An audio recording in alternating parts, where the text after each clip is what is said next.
So hello guys, welcome back to our YouTube channel random content. So आज अपने साथ again है Swift. सो Swift मेरी गाड़ी है। मैं इसके बारे में आपको बताऊंगा कि मैंने इसके अंदर क्या क्या मॉडिफिकेशन की है, कितना क्या इसके अंदर एक्सपेंस किया है, क्या क्या मॉडिफिकेशन इसके अंदर मैंने कहाँ से करवाई हैं। बेसिकली मैं इंटरस्टेट जाता रहता हूँ इधर से उधर, तो अलग अलग जगह से मैंने मॉडिफिकेशन करवाई है। उनका प्राइस मैं आपको बताऊँगा कि मैंने कितना क्या इस पर खर्चा किया है। So stay tuned guys.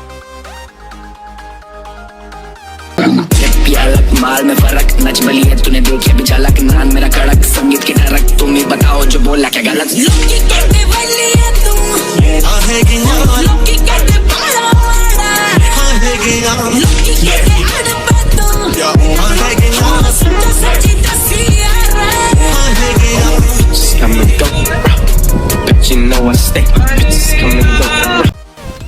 सो बिना कुछ टाइम वेस्ट किए वीडियो स्टार्ट करते हैं गाइज़। तो स्टार्ट करने से पहले मैं आपसे रिक्वेस्ट करूँगा कि आप चैनल सब्सक्राइब कर लें, क्योंकि मैं जितने भी देखता हूँ व्यूअर्स ज़्यादा हैं लेकिन सब्सक्राइबर्स कम है। सो आगे से फ्रंट से बात करते हैं। फ्रंट के अंदर मैंने कोई भी ऐसा मेजर अपग्रेड नहीं करवाया है, ना ही मैंने फॉग लैंप्स इंस्टॉल करवाए हैं, ना ही मैंने स्प्लिटर इंस्टॉल करवाया है। स्प्लिटर इंस्टॉल कराने का प्लान है, लेकिन फॉग लैंप्स क्या है, मैं most of the time coastal areas में रहता हूँ। सो कोस्टल एरियाज़ में क्या है कि पानी लगने से वो मोस्ट ऑफ द टाइम ख़राब हो जाते हैं। मेरे पास पहले पोलो थी तो उसका बहुत ज़्यादा इशू था। नेक्स्ट क्या है, अपना मेन हेडलाइट्स हैं। हेडलाइट्स के अंदर मैंने IPH की LED इंस्टॉल करवाई है। IPH की LEDs 300 वॉट्स की है, जो मुझे पड़ी थी अप्रोक्सीमेटली 3600 की।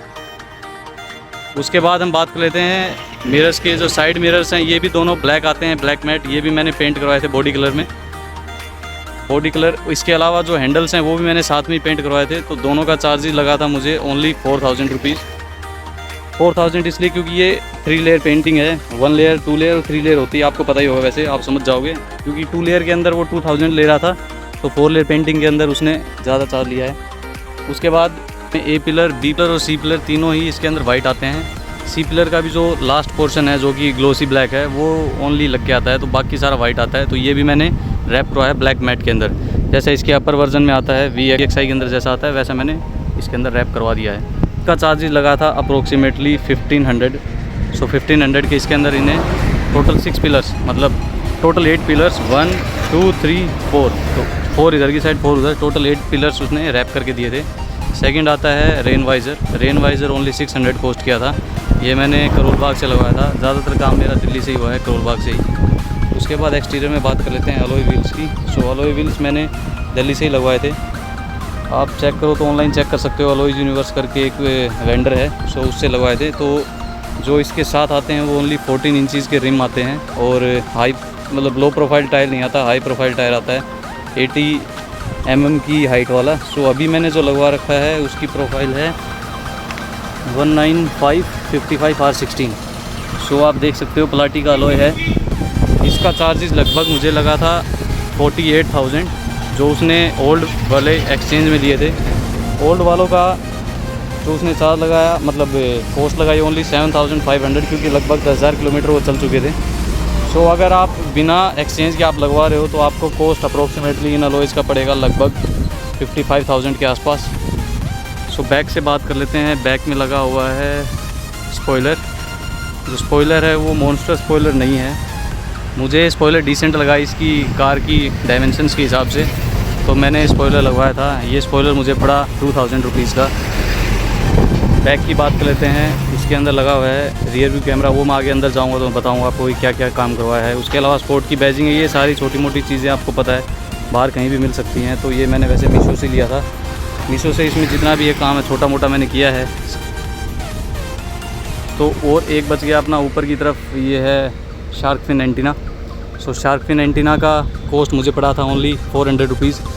ये वाटरप्रूफ है नीचे की तरफ से। ये भी मैंने मीशो से ही मंगवाया था। इसका रिव्यूज़ कुछ ठीक था 4000 के आसपास, लेकिन मैं आपको सजेस्ट करूँगा कि आप जहाँ से भी लो एटलीस्ट उसके रिव्यूज़ चेक कर लो। बिना रिव्यूज़ चेक किए कोई भी आइटम मत लो बाहर। और दूसरा है डोर गार्ड्स। ये भी सारी छोटी एक्सेसरीज़ हैं, ये भी मैंने बाहर से लगवाई थी। उसके अलावा जो मैंने क्या है,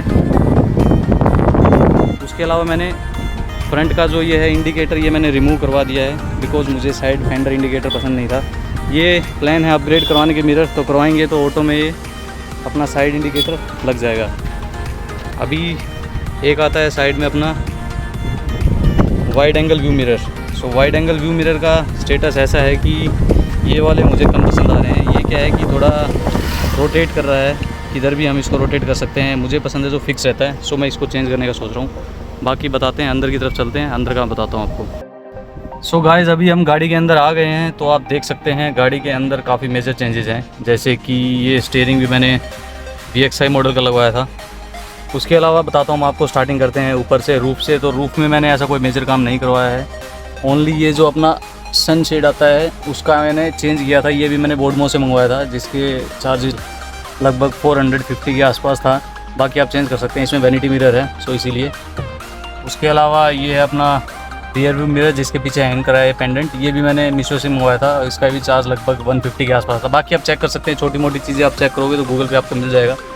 बाकी मैंने इंस्टॉल करवाए थे लेदराइट सीट कवर्स। सो लेदराइट सीट कवर्स का चार्जेस था 5000 रुपीज़, लेकिन इनकी 5 ईयर्स की गारंटी वारंटी है। ये पॉलिश लगी है, सो गारंटी वारंटी है। इनकेस अगर ये ख़राब हो जाते हैं, मैं सजेस्ट करूँगा, आप जब भी आप लेदर या जो भी सीट कवर्स लो, उसको आप एक बार स्क्रैच करके देखो इस तरह। अगर स्क्रैच करके उसके ऊपर निशान आ जा रहे हैं, या फिर उसका जो PU लेदर आता है, PU लेदर अगर फट जा रहा है, तो आप वो सीट कवर बिल्कुल परचेज मत करो।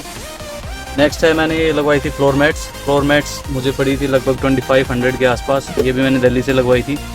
आगे डैशबोर्ड में आप देखोगे, ये छोटी मोटी चीज़ें मैंने वहाँ से लेता रहता हूँ जहाँ भी मेरे को लगता है। उसके अलावा ये अपना 9 इंचज़ का टच स्क्रीन, सो आपको दिखा देता हूँ मैं।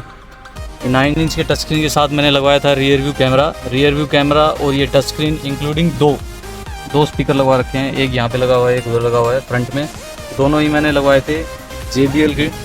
सो तीनों चीज़ें, स्पीकर, डिस्प्ले और रियर व्यू कैमरा, मुझे पड़ा था 8500 का, और इनकी 2 ईयर्स की वारंटी थी। स्क्रीन की ओनली 1 ईयर की है, रियर व्यू कैमरा और जो अपने स्पीकर हैं उनकी 2 ईयर्स की वारंटी है। इसके अलावा बात कर लेते हैं मेन स्टीयरिंग की। तो स्टीयरिंग में सबसे पहले मैंने इंस्टॉल करवाया था ये LXI वाला स्टीयरिंग आता है, आपको पता है इसके अंदर कोई भी कंट्रोल नहीं आते। तो ये मैंने लगवाया था ZXI वाला। ZXI वाले के अंदर ये इशू रहता है कि आपका क्रूज़ कंट्रोल एक्टिवेट नहीं हो पाता, क्योंकि यहाँ पे एक रेडार का बटन रहता है, वो उसकी वजह से इंस्टॉल नहीं हो पाता। तो बाद में मैंने बटन इंस्टॉल करवाए ZXI से VXI के। सो अभी इसके अंदर क्रूज़ एक्टिवेटेड है, आप MID में देख सकते हो। ये देखिए क्रूज़ का बटन आ रहा है। सो क्रूज़ के इंडिकेशन के अलावा भी आपको मैं टेस्ट करके दिखाऊंगा। अभी सामने अपना खुला रोड है, सो मैं आपको टेस्ट करके दिखाऊंगा कि क्रूज़ कंट्रोल परफेक्टली वर्किंग है। ये भी मैंने करोल बाग से करवाया था। इसके चार्जेस थे 3500, लेकिन ये जो बटन था वो रिप्लेस हुआ था, तो उसके 1000 एक्स्ट्रा चार्जेस थे। जो स्टीयरिंग था जो पूरा चेंज हुआ है, उसका टोटल कॉस्ट आया था 2500 रुपीज़। तो 2500 के अलावा जो हब आता है उसका एक्स्ट्रा कॉस्ट आया था 1500 रुपीज़। लेकिन जो भी मैंने काम कराया है वो आराम से तसल्ली से करवाया है। अगर मैं आपको रिकमेंड करूँगा, आप जहाँ भी जाते हो, करोल बाग जाते हो, कहीं पर भी आप अगर मॉडिफिकेशन करवाते हो, तो आप गाड़ी के साथ प्रेजेंट रहो, अपना चेक करो कि कहीं वायरिंग कट तो नहीं हो रही है, कहीं पे आपकी वारंटी वॉइड हो जाती है तो बाद में आपको सफ़र करना पड़ सकता है। पीछे का लुक दिखाऊं तो पार्सल ट्रे मैंने इंस्टॉल करवाई थी। पार्सल ट्रे भी कंपनी वाली है, इसका चार्ज लिया था उसने 800 रुपीज़। ये भी मैंने करोल बाग से ही लगवाई थी। सो अगर आपको जानना है कि मैंने कौन सा आइटम कहाँ से लगवाया है, किस शॉप से लगवाया है, तो आप कमेंट कर सकते हो, मैं आपके कमेंट का ज़रूर रिप्लाई दूँगा। सो गाइज़ आज की वीडियो में कुछ इतना ही था। बाकी अगर आपको कोई भी डाउट है या फिर आपको लगता है कि ये इस चीज़ का मैंने प्राइस नहीं बताया, एक चीज़ रह गई जो मैं आपको बताना भूल गया, ये अपना आर्मरेस्ट। सो आर्मरेस्ट भी मैंने करोल बाग से लगवाया था। इसका चार्ज ही दिया था मुझे 600 कुछ रुपीज़ लिया था। बाकी एग्जैक्टली इसका याद नहीं है मुझे, तो आएगा तो मैं बता दूँगा आपको। बाकी आप बताइए, कमेंट्स में बताइए कि आपको कैसी लगी मेरी वीडियो, कैसी लगी मेरी कार। सो अगर आपको कोई भी अगर फ्यूचर में कुछ मॉडिफिकेशन देखने हैं, जैसे मैं करवाऊँगा, ये अभी सोचा है कि इसका विंडो का टिंट करवाऊँ। सो अगर आपको कोई भी फ्यूचर में मॉडिफिकेशन या फिर कुछ भी देखनी है तो अपना चैनल सब्सक्राइब कर लो। सब्सक्राइब के साथ लाइक कमेंट शेयर करना मत भूलना। चलो ठीक है, बाय बाय, मिलते हैं अपने नेक्स्ट वीडियो में। Bye bye.